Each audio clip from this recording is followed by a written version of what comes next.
Hello friends, मैं हूं आपका भूपेश लोहिया। आप देख रहे हैं मेरे यूट्यूब चैनल एम आई राइट। पिछले वीडियोस के अंदर हमने साइंस की जो सीरीज़ है उस सीरीज़ के अंदर मैं आपके पास में चैप्टर लेकर आया हूं हमारे आसपास के पदार्थ। हमारे आसपास के पदार्थ के अंदर हमने है ना सॉलिड लिक्विड गैस के बारे में टॉपिक से स्टार्ट किया था, पदार्थ के बारे में थोड़ा डिस्कशन किया था। उसके बाद में मैंने आपको ठोस के बारे में आपको जानकारी दे दी थी कि ठोस किस किस रूप में हो सकता है। अब अपना नेक्स्ट टॉपिक है अपने पास में, अगला पढ़ेंगे अपन द्रव। अब द्रव के बारे में थोड़ा बहुत समझेंगे कि द्रव की स्थिति क्या क्या हो सकती है, फिर उसके बाद में हम गैस देखेंगे। ठीक है, तो अब मैं थोड़ा सा कंटिन्यू करता हूँ। ठीक है, और थोड़ा सा मैं इस पढ़ने की स्पीड को थोड़ा सा तेज़ रखूँगा, तो आप नज़र रखिएगा, है ना। ठीक है, मैं शुरू करता हूँ। देखो, टॉपिक में दे रखा है द्रव अवस्था। द्रव को अपन इंग्लिश में बोलते हैं लिक्विड। ठीक है, क्रियाकलाप। अब किसी भी टॉपिक को समझना है, मैंने आपको पहले बता दिया था, क्रियाकलाप यानी किसी भी तरह के एक्सपेरिमेंट के थ्रू ही ये समझा जा सकता है। ठीक है, तो क्रियाकलाप में बोल रहा है निम्नलिखित वस्तु को एकत्रित करें।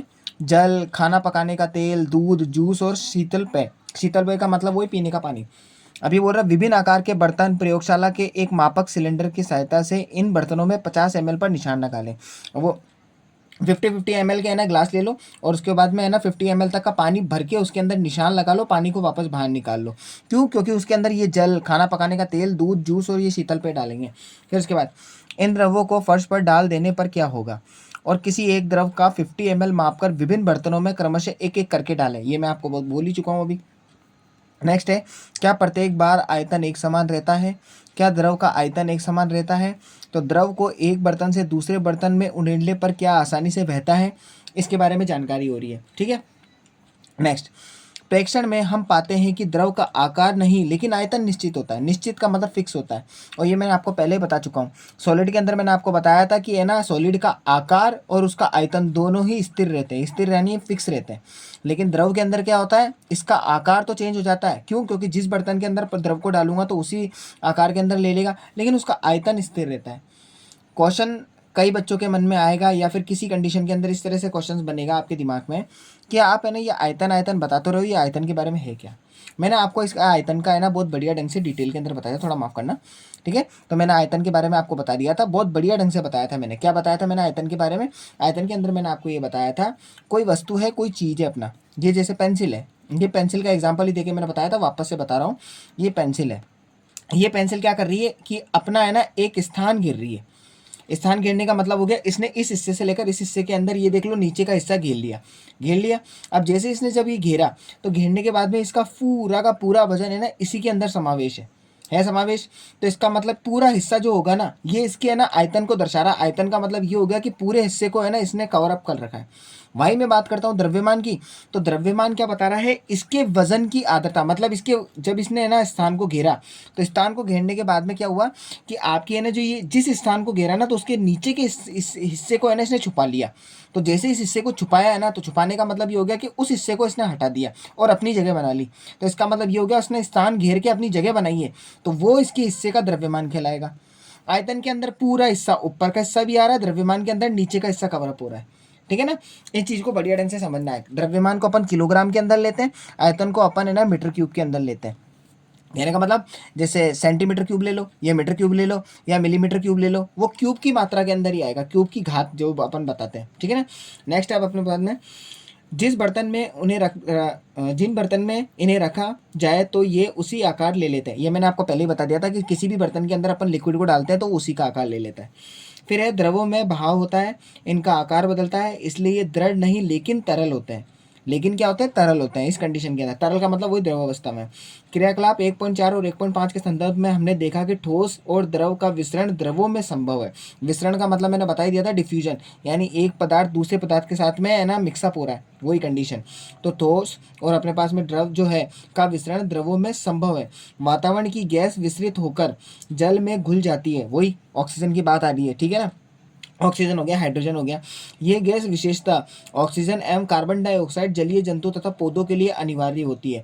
आपको पता ही है, कार्बन डाइऑक्साइड की बात करूँ तो पादप के बारे में बात आ जाएगी, पादप का मतलब ट्रीज वगैरह हो गया, और ऑक्सीजन के बारे में बात हो जाएगी तो जीव जंतु, यानी अपने पास में जानवर ले लो या फिर अपने पास में इंसान ले लो। इस तरह से सभी जीवधारी अपने जीवन निर्वाह के लिए श्वास लेते हैं। ऑब्वियसली बात है, सब सांस ले रहे हैं।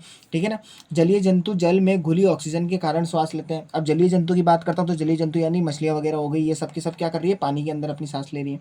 उसके बाद में इस तरह से हम ये निष्कर्ष पर पहुंचते हैं कि द्रव में ठोस, द्रव, गैस तीनों का विसरण संभव है।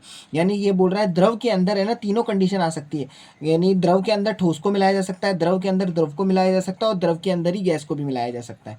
तो ठोसों की अपेक्षा द्रवों में विसरण की दर बहुत ही ज़्यादा होती है, ऑब्वियसली होती है।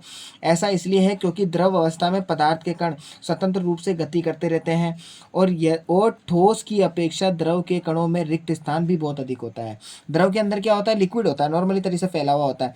फट देने से उसके ऊपर है ना आप कोई बूंद डाल दो, किसी और भी चीज़ की दूसरे की बूंद डालोगे तो बूंद डालते ही फट देने से वो बहुत तेज़ी से फैल जाएगा। ठीक है, ये सब कंडीशन है। अब अगला अपन पढ़ते हैं गैसीय अवस्था। ठीक है, गैसीय अवस्था को समझते हैं।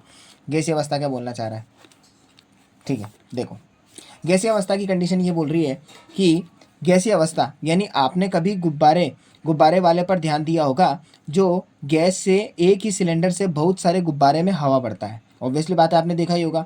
उससे पता लगाइए कि सिलेंडर में वह गुब्बारे भरता है, तो उससे पूछे कि सिलेंडर में कौन सी हवा भरता है। ये चीज़ अपन को ध्यान रखनी है। देखो मैं आपको डायरेक्टली एक बात बता दूं कि गैस के अंदर जो भी है ना, गुब्बारे के अंदर जो हवा भरी जाती है ना, वो ऑब्वियसली वाली हवा भरी जाएगी जो गुब्बारे को ऊपर उठाए।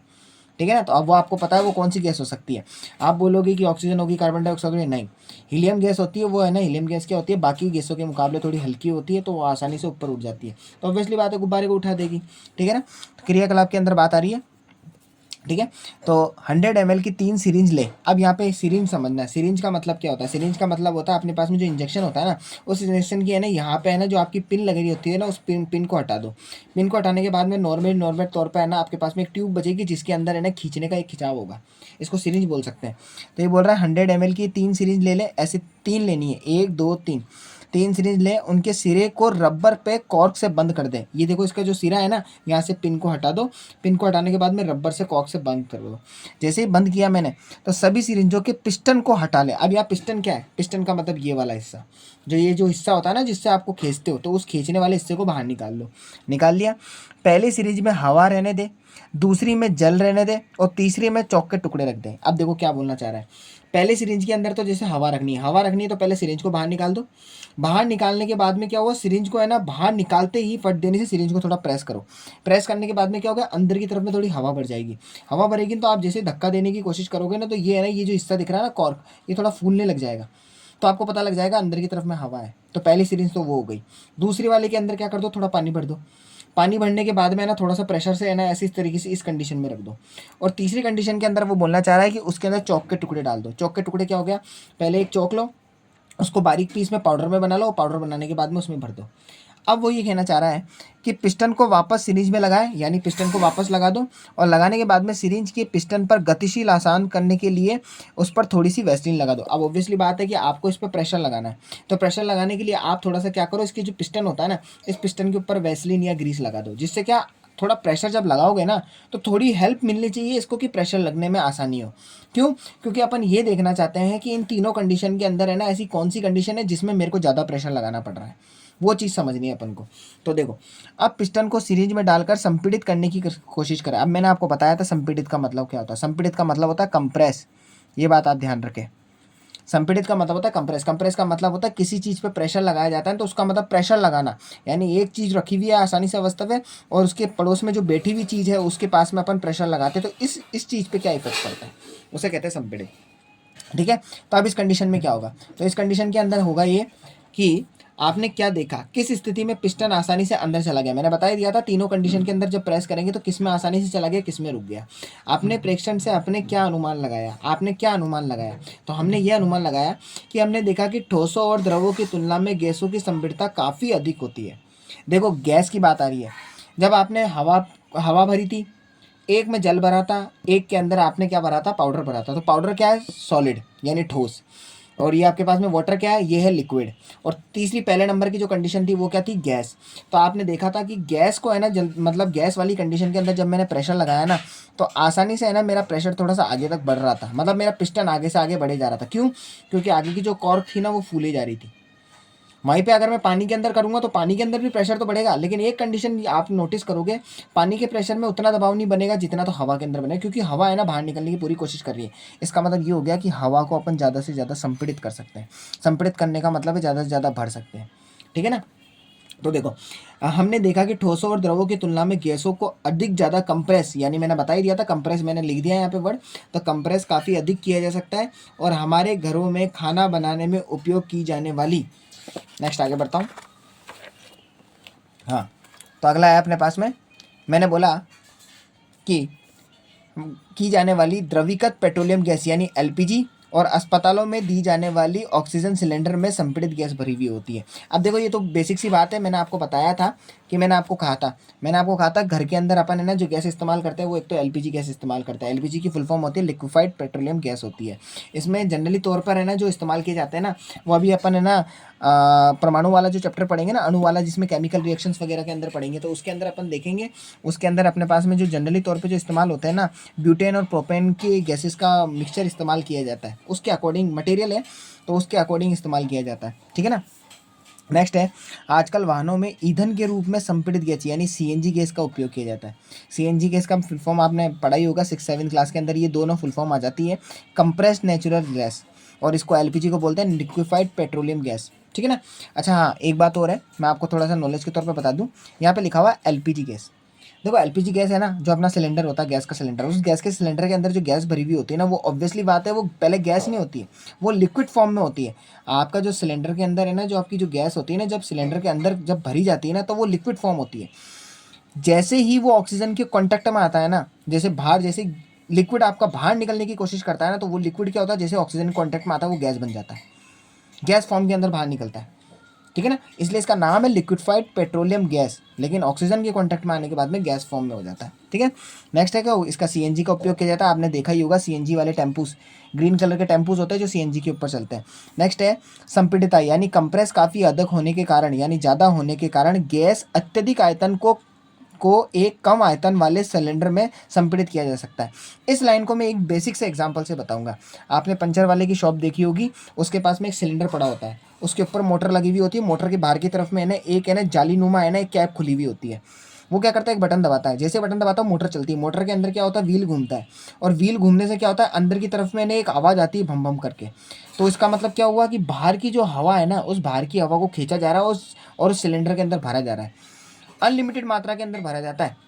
इसलिए तो यहाँ पे कह दिया है, छोटा सा भी आपका सिलेंडर होगा ना, छोटे से सिलेंडर के अंदर भी अधिक से अधिक मात्रा के अंदर आप हवा को भर सकते हो, ठीक, क्यों, क्योंकि उसके अंदर कणों के बीच में बहुत ज़्यादा गैप है, इस वजह से, ठीक है ना। नेक्स्ट उसके बाद में अत्यधिक आयतन को एक कम आयतन वाले सिलेंडर में भर सकते हैं और आसानी से एक स्थान से दूसरे स्थान पर भेजा भी जा सकता है, सिलेंडर को अपन आसानी से ले जा सकते हैं।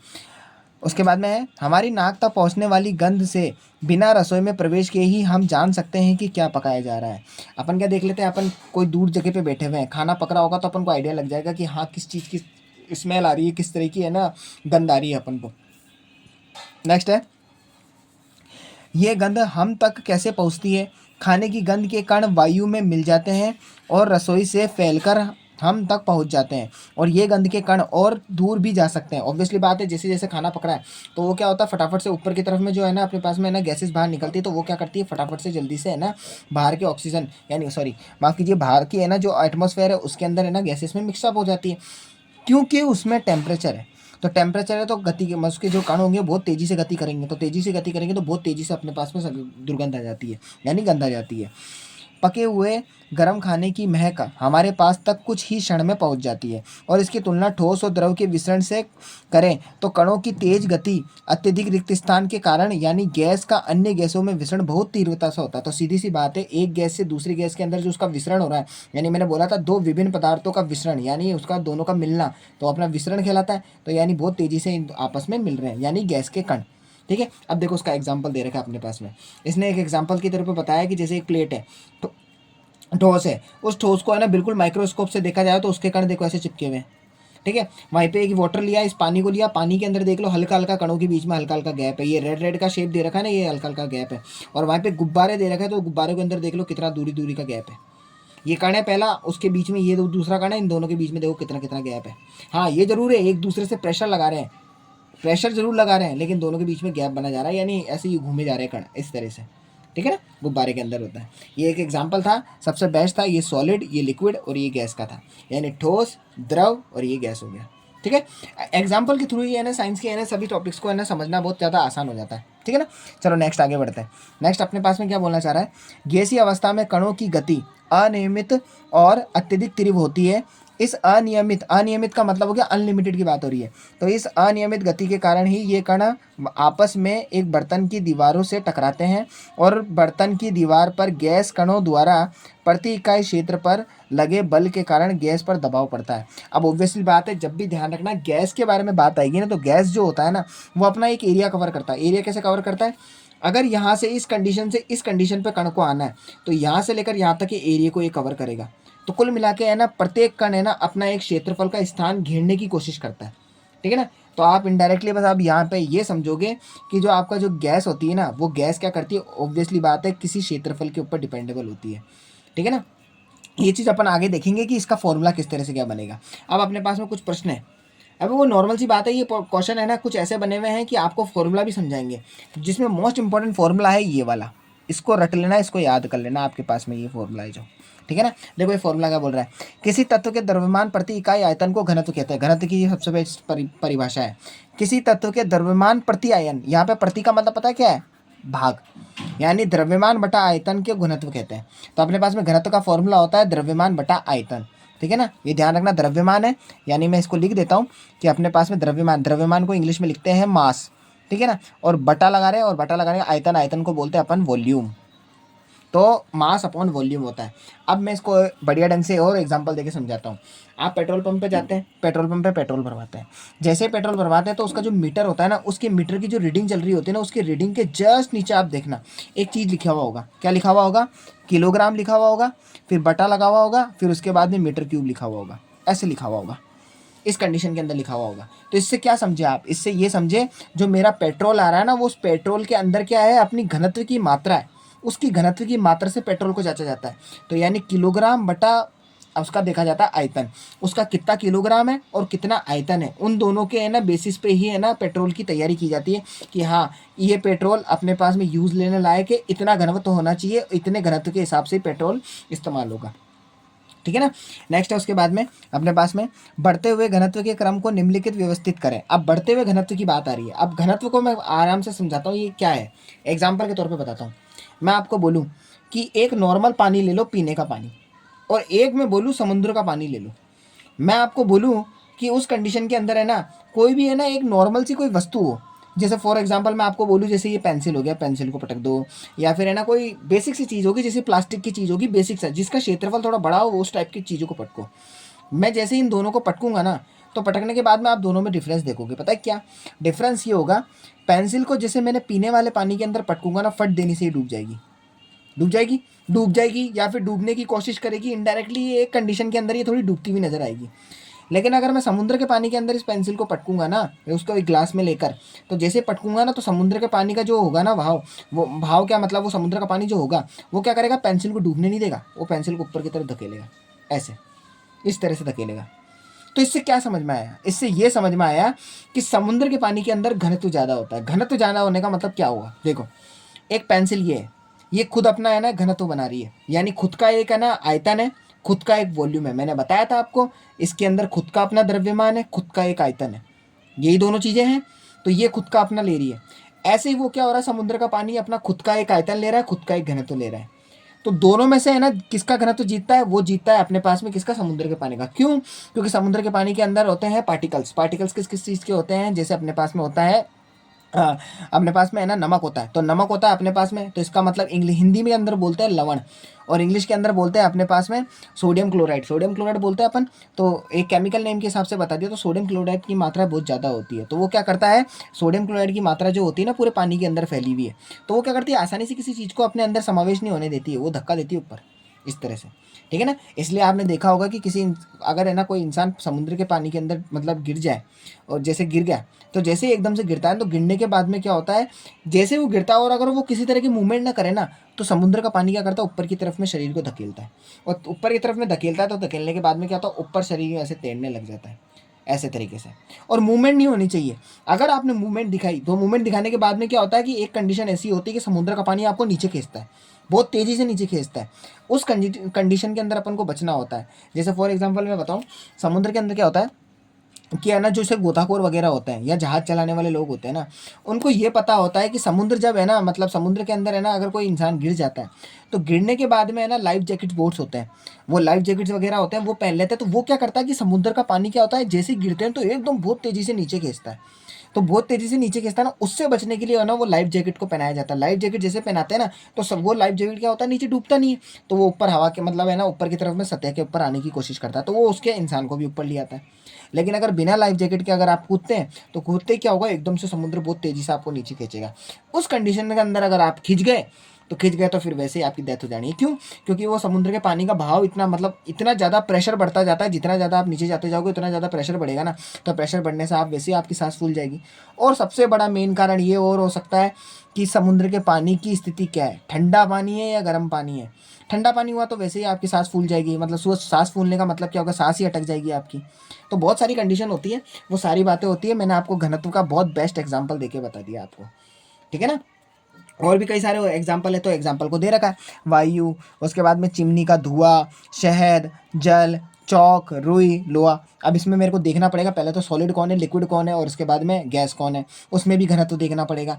नेक्स्ट उसके बाद में पदार्थ की विभिन्न अवस्थाओं के गुण में होने वाले अंतर का सारणीबद्ध कीजिए। विभिन्न अवस्था कौन कौन सी, वही तीन अवस्था, सॉलिड, लिक्विड और गैस।